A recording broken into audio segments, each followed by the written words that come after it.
Hello viewers, दृष्टि IAS के editorial analysis में आप सभी का स्वागत है। इस सेक्शन में हम अलग अलग न्यूज़पेपर्स और न्यूज़ पोर्टल से आपके लिए एडिटोरियल्स चुनते हैं, जिससे आपको भारत सहित विश्व में होने वाली अनेकों घटनाओं के बारे में विस्तार से जानकारी मिल सके। डियर व्यूवर्स, इस सेक्शन में सबसे पहले दिए गए एडिटोरियल को हम अपने यूपीएससी सिलेबस से लिंक करते हैं।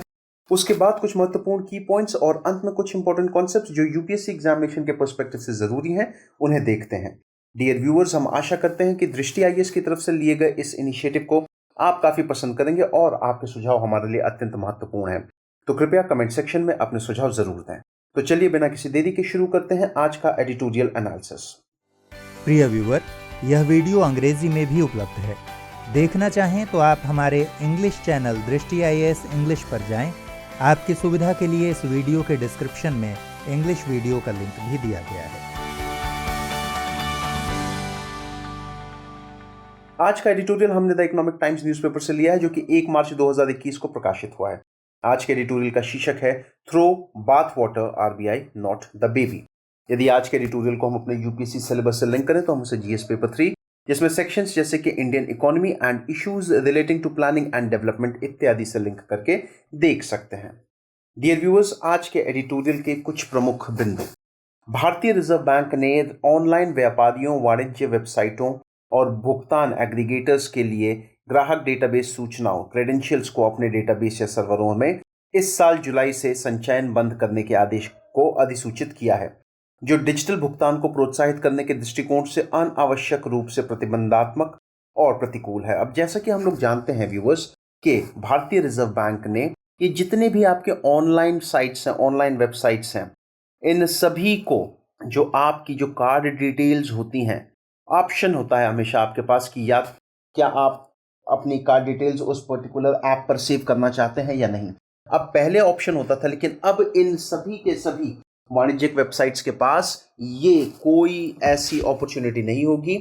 अब आपको बार बार, जितनी बार आप पेमेंट करेंगे उतनी बार आपको अपनी कार्ड डिटेल्स जो है वो एंटर करनी पड़ेगी।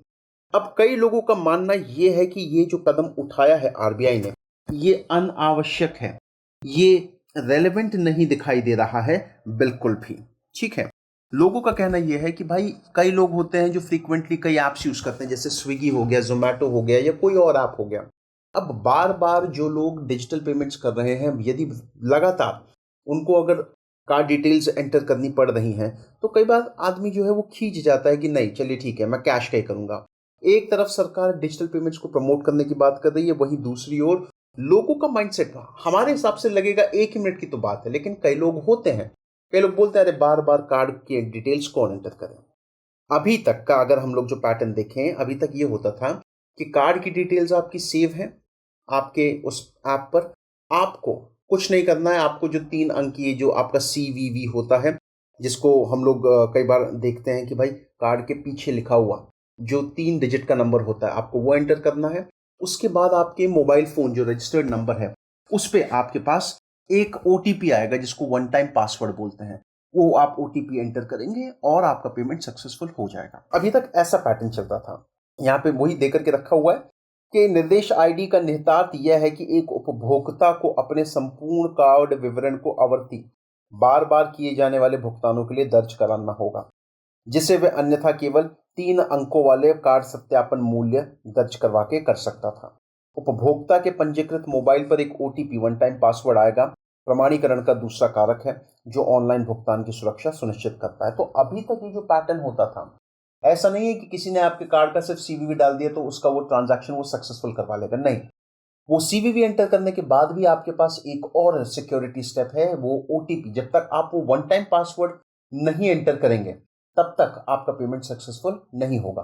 तो अभी जो प्रणाली चल रही थी वो भी ठीक ठाक थी, उसमें किसी तरीके का कोई इतना ज्यादा प्रॉब्लम नहीं था। हालांकि वर्तमान परिदृश्य की अगर हम लोग बात करें तो डिजिटल भुगतान के लिए आरबीआई की सुरक्षा बढ़ाने की मंशा पूरी तरह से वैध है, लेकिन किसी भी प्रकार की असुविधा पैदा किए बिना जो व्यापार के क्षेत्रों को नुकसान पहुंचा सकते हैं भी लक्ष्य को प्राप्त करने के बेहतर तरीके हैं, जैसे कि सदस्यता सेवाओं की आवधिक नवीनीकरण की आवश्यकता या आवेगों की ऑनलाइन शॉपिंग खरीद। अब यहां पर आप ये चीज समझिए, आरबीआई का कंसर्न एकदम ठीक है। हम ये नहीं बोल रहे हैं कि आरबीआई गलत है। आरबीआई यही कोशिश कर रहा है कि भाई जितना सिक्योर हो सके पेमेंट्स, उतने सिक्योर होने चाहिए, लेकिन ये पेमेंट्स फ्रॉड से बचाने के लिए तो बहुत अच्छा कदम है, बहुत अच्छा इनिशिएटिव है, लेकिन हमें ये इंश्योर करना पड़ेगा कि किसी भी तरीके की असुविधा जो है वो ना हो, ना ही कस्टमर्स को, ना ही उन वेबसाइट्स को। और यहाँ पे खास तौर से मैं उन वेबसाइट्स की बात कर रहा हूँ जो लगातार सब्सक्रिप्शन मांगते हैं, जैसे कि आपका नेटफ्लिक्स हो गया, वूट ऐप हो गया आपका। अब ये सब में आपको क्या है, हर महीने का आपको सब्सक्रिप्शन, मान लीजिए भाई हर कोई एक साथ 12 महीने का सब्सक्रिप्शन नहीं लेता। नेटफ्लिक्स वगैरह का एक 12 महीने का जो सब्सक्रिप्शन वो होता भी शायद बहुत महंगा ही है, ठीक है। तो यदि एक आदमी, आप नेटफ्लिक्स का अगर आज सब्सक्रिप्शन अगर आप परचेज करते हैं तो एक महीने के बाद आपको जो भी आपने कार्ड डिटेल्स डाली हैं वो पैसे उसमें से ऑटोमेटिकली कट हो जाएंगे। हालांकि ये भी सुविधा देता है नेटफ्लिक्स कि जब कभी आप अपने सब्सक्रिप्शन को कैंसिल करवाना चाहे, आप वेबसाइट पर जाकर के आप सब्सक्रिप्शन को कैंसिल करवा सकते हो, ऑप्शन है आपके पास। लेकिन यदि आप उस सर्विस का पूरा मजा लेते लेना चाहते हैं तो आप लगातार, आपको बार बार जाकर के अपना सब्सक्रिप्शन जो है वो अपग्रेड करवाने की जरूरत नहीं है। सीधा महीने के अंत में या जो भी तारीख को आपका सब्सक्रिप्शन खत्म हो रहा है, नेटफ्लिक्स अपने आप पैसे काट करके आपका सब्सक्रिप्शन जो है वो रिन्यू कर देगा। अब कई बार ऐसा देखने को मिलता है कि आदमी, कुछ चीजें होती हैं, देखिए वो ये शॉपिंग का ये एक तरीके का मार्केट कुछ ऐसे ही क्रिएट किया जाता है। कई बार हम भी ध्यान नहीं देते, हाँ चलो भाई चल रहा है तो देख लेंगे, छुट्टी होगी सैटरडे को देख लेंगे, संडे को देख लेंगे।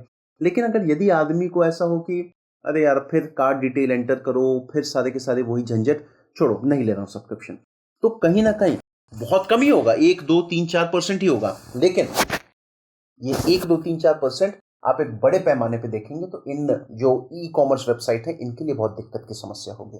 उपभोक्ता अपनी सेवा को रद्द करने तक कार्ड की जानकारी को स्टोर करने और बदलने के लिए व्यापारियों को सहमति प्रदान करते हैं, जैसे मैंने आपको बताया, ताकि दिया जाने वाला सेवा सरल और सहज हो। अंतर्राष्ट्रीय लेन देन में कार्ड से भुगतान करने के लिए ओटीपी की आवश्यकता नहीं होती। जब इंटरनेशनल ट्रांजैक्शन होता है तो वहां पे ओटीपी की जरूरत नहीं पड़ती है, और इसी वजह से ओटीपी में हम लोग देखते हैं कि फिशिंग, जिसको हम लोग परिष्कृत धोखाधड़ी या बॉट हमले, अब फिशिंग क्या होती है समझिए। कई बार आपने देखा होगा आपके पास मेल आया है कि you have 110 lakh rupees, you have 150 lakh rupees, और आप इस अकाउंट में इतना पैसा जमा करवा दीजिए ताकि हम बाकी का पैसा आपको भेज सकें। या कई बार आपको ऐसे लिंक्स आते होंगे कि click on this link and win a cashback up to 1000 rupees और 2000। अब होता क्या, इमीडिएटली तो आपको पता नहीं चलता है कि वो जो लिंक है वो खतरनाक है। आपने एक बार जैसे वो लिंक पे टाइप किया, आपके कंप्यूटर का पूरा एक्सेस उस फिशिंग जो लिंक है या जो हैकर है उसके पास पहुंच जाएगा, और वो उसका गलत फायदा, गलत इस्तेमाल उठा सकता है। ओके, तो अब ये चीज है कि अंतर्राष्ट्रीय पेमेंट्स में इस तरीके के धोखाधड़ी के मामले हमको बहुत ज्यादा दिखाई देते हैं। अब उसके लिए ये किया जा सकता है कि जितने भी उपभोक्ता हैं उनसे ये कहा जाए कि आप अपने कार्ड पे, यदि आपको जरूरत नहीं है तो इंटरनेशनल उपयोग जो है आप उसको ब्लॉक कर दीजिए। साथ ही साथ जो ई कॉमर्स कंपनियां हैं उनसे भी ये कहा जाए कि आप जो है केवल घरेलू उपयोग में आने वाले कार्ड्स की सूचनाओं को ही स्टोर करके रखें, बाकी किसी और कार्ड की सूचना को आप स्टोर ना करें। एक बेहतर तरीका हो सकता है आगे की राह। हालांकि अधिक परिष्कृत समाधान टोकन सिस्टम है, जिसमें संरक्षण 2 तरीकों के संयोजन से किया जाता है। अब देखिए, यदि सबसे बेस्ट पैटर्न की बात करें तो आज के समय में टोकन सिस्टम सबसे बढ़िया है। कैसे किया जाता है? एक, कार्ड की जानकारी भुगतान एग्रीगेटर्स के फोर्टिफाइड वॉलेट्स में संग्रहित होती है, जो कई व्यापारियों को इन सुविधाओं के का उपयोग करने की अनुमति देते हैं। अब जैसे देखिए, पेटीएम हो गया, गूगल पे हो गया, यहां सब आपके पास रेलवे का रिजर्वेशन भी हो सकता है, डोमिनोज भी आ सकता है, जोमेटो भी आ सकता है, स्विगी भी आ सकता है, इलेक्ट्रिक बिल भी पे कर सकते हैं, अपना क्रेडिट कार्ड की बिल भी पे कर सकते हैं, डेबिट, जो भी आपके छोटे मोटे इश्यूज जो भी हैं, आप इन वॉलेट्स का इस्तेमाल आप सही से अगर करते हैं तो आपकी डेटा यहाँ पे इनके पास सेफ है। जैसे गूगल पे है, अब गूगल पे में आप कुछ नहीं करते हैं, आप व्यक्ति का नाम टाइप किया आपने, यदि वो गूगल पे है, या फिर जो भी सर्विस के लिए आपको चाहिए आप उनके सर्विस सेक्शन में चले जाइए, जितने का पेमेंट आपको करना है गूगल पे वो सेफ्टी मुहैया करवाता है। तो एक तो ये हो गया कि भाई ये जो वॉलेट सिस्टम है ये बहुत बेहतर है। दूसरा, कार्ड डेटा के बजाय एक टोकन नंबर जो कि नेटवर्क पर प्रसारित किया जाता है, जिसे आवश्यकता अनुसार एनक्रिप्ट या डिक्रिप्ट किया जा सकता है। अब कार्ड की इंफॉर्मेशन रखने के बजाय आप क्या कर सकते हैं, आप उसी कार्ड होल्डर की एक डेटाबेस में एक टोकन नंबर उसको असाइन कर सकते हैं। कि भाई ये टोकन नंबर पे ये वाला कार्ड रजिस्टर्ड है और इस टोकन नंबर पे इतने पेमेंट करने की जो है वो अभी रिक्वेस्ट आई है। आप ओटीपी भेजिए, जो भी आपका सुरक्षा करने का तरीका है, आप उसकी मदद से इस तरीके के फ्रॉड्स को कंप्लीट तरीके से रोक सकते हैं। तकनीक परिपक्व है, लेकिन इसे अपनाने के लिए आरबीआई को दिए हुए समय सीमा से अधिक समय की आवश्यकता है। अब देखिए, लोगों को पेटीएम तक सही तरीके से या गूगल पे तक सही तरीके से उनका पूरा नॉलेज पहुंचवाना वो एक काफी चैलेंजिंग काम है और आरबीआई ने जो समय सीमा तय करी है वो काफी कम है। आरबीआई को चाहिए कि वो इस समय सीमा को बढ़ाए।